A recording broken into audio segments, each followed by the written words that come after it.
Bom dia, eu sou William Freitas e hoje te deixo com uma frase dita por São Gregório Magno.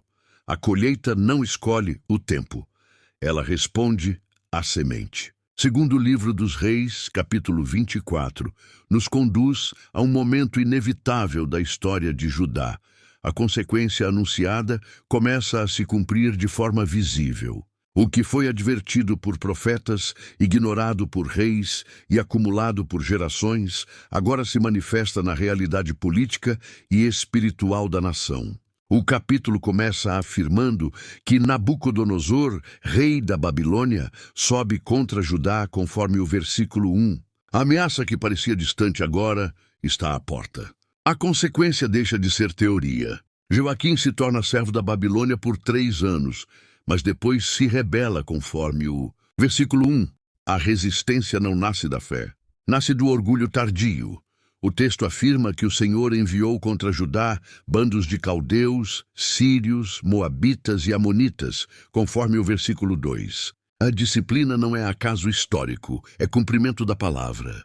O versículo 3 deixa claro que isso aconteceu segundo a palavra do Senhor por causa dos pecados de Manassés. A consequência pode atravessar gerações. O tempo não apaga a responsabilidade. O sangue inocente derramado ainda clamava, conforme o versículo 4. A injustiça não desaparece, ela aguarda a resposta. Joaquim morre, conforme o versículo 6, e seu filho Joaquim assume o trono. Mas o cenário já está comprometido.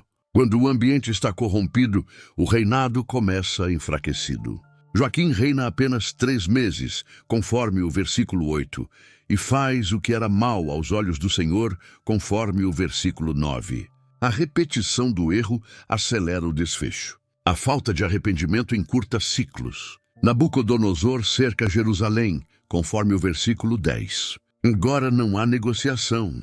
O cerco é definitivo. Joaquim se rende, conforme o versículo 12, e é levado cativo para a Babilônia. O trono se esvazia, a autonomia termina. Os tesouros do templo e do palácio são levados, conforme o versículo 13. O que era símbolo da presença agora é saqueado. Quando Deus deixa de ser prioridade, o sagrado perde proteção.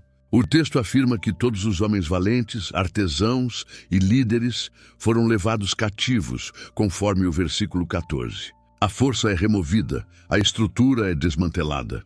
Zedequias é colocado como rei, conforme o versículo 17, mas sob domínio babilônico. A liderança agora é limitada, a independência virou memória. Este capítulo não fala apenas de política. Fala de colheita espiritual. Fala de responsabilidade acumulada. Fala sobre fé negligenciada por gerações. Fala sobre saúde espiritual ignorada até o ponto crítico.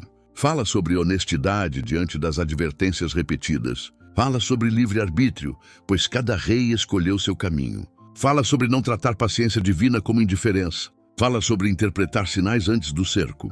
E fala sobre Deus acima de tudo, pois Ele é justo mesmo quando sua decisão dói. Segundo o livro dos Reis, capítulo 24, nos ensina verdades firmes. A consequência pode demorar, mas chega. O erro repetido constrói cercos invisíveis. A disciplina divina confirma sua justiça e o futuro é moldado pelas sementes plantadas ao longo do tempo. Senhor, nesta manhã eu me coloco diante de Ti com reverência, reconhecendo que minhas escolhas não desaparecem com o tempo. Fortalece minha fé para entender que cada decisão é uma semente. Que eu plante com responsabilidade aquilo que desejo colher. Dá-me responsabilidade espiritual para não ignorar pequenos desvios que podem se transformar em grandes consequências. Cuida da minha saúde interior, para que eu não trate advertências como exagero, nem disciplina como injustiça. Livra-me das tentações de persistir no erro, esperando que nada aconteça. Que eu não confunda tua paciência com aprovação.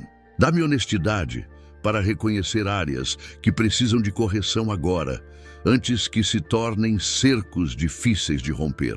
Ensina-me a interpretar sinais antes que a consequência se torne inevitável. Que eu ouça a tua voz no início, não apenas no fim. Guia meu livre-arbítrio, Que eu escolha a obediência enquanto ainda há liberdade. Que minhas decisões moldem um futuro de paz e não de perda. Que eu coloque Deus acima de tudo, acima do orgulho, acima da rebeldia silenciosa, acima da negligência espiritual, acima da falsa segurança. Senhor, ajuda-me a viver com consciência e temor saudável. Que eu construa hoje aquilo que sustentará meu amanhã. Que minhas escolhas honrem o teu nome e a tua justiça. Amém. Se você gostou, deixe um joinha. Comente e compartilhe. Obrigado, tenha um abençoado dia.